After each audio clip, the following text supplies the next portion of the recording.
студиото на Радио Русе. Аз казвам добър ден на Тихомир Нунев от Туристически информационен център. Здравей! Добър ден! Миналата седмица с твоята колежка Милена Стойнева говорихме за 34-тото издание на Международното туристическо изложение в Лондон, Великобритания, в което взе участие и община Русе. С тебе пък днес ще говорим за участието ви в туристическото изложение в Букурещ, на което ти бе един от представителите на общината. Всъщност това е част от промотирането на проекта Реки на времето за туристическия регион Русе-Иваново-Борово, където община Русе е водещ партньор. Кога се проведе това изложение и какво представлява всъщност то? В периода от 14 ноември до 17 ноември 2013 година в Букурещ, Румъния, се проведе есенното издание на Международното туристическо изложение Romanian Tourism Fair. Община Русе имаше изключителната възможност да участва в изложението в рамките на проекта Реки на времето, на който всъщност е водещ партньор.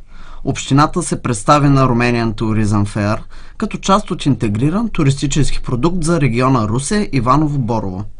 Romanian Tourism Fair е най-голямото и значимо изложение в Румъния, свързано с туристическия бизнес.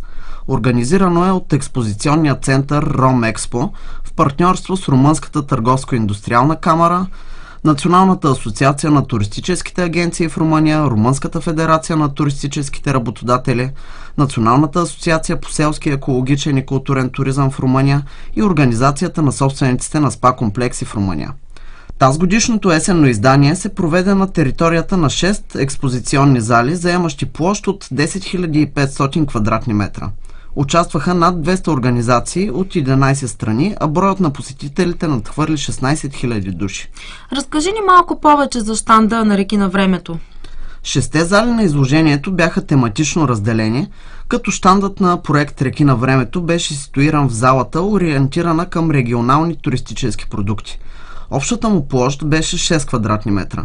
Местоположението беше отлично подбрано и видимостта на посетителите към него беше добра, тъй като беше ъглово разположен на една от главните пътеки между залите, представящи национални туристически продукти и хотелиерско-ресторантьорско оборудване.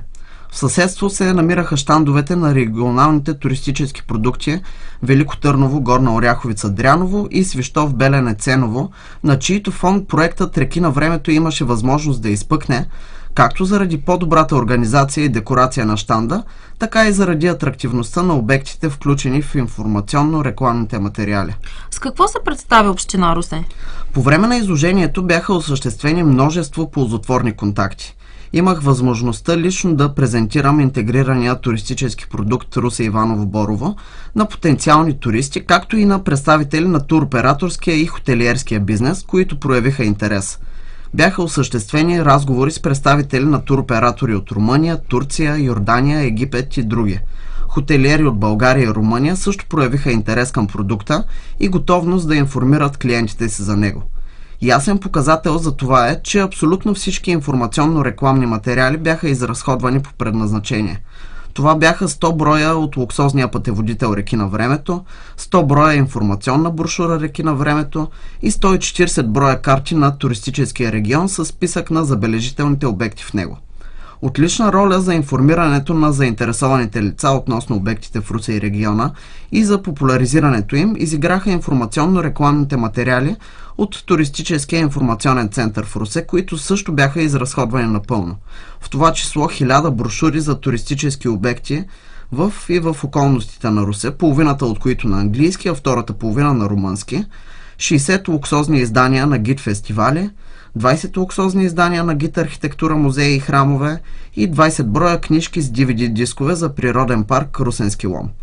В края на туристическата борса община Русе беше включена като изложител в традиционно издавания от Ромекспо каталог на участниците в Romanian Tourism Fair, като по този начин ясно заяви намерението си да развива и да продължи да отстоява позициите си като атрактивна дестинация на туристическата карта на региона.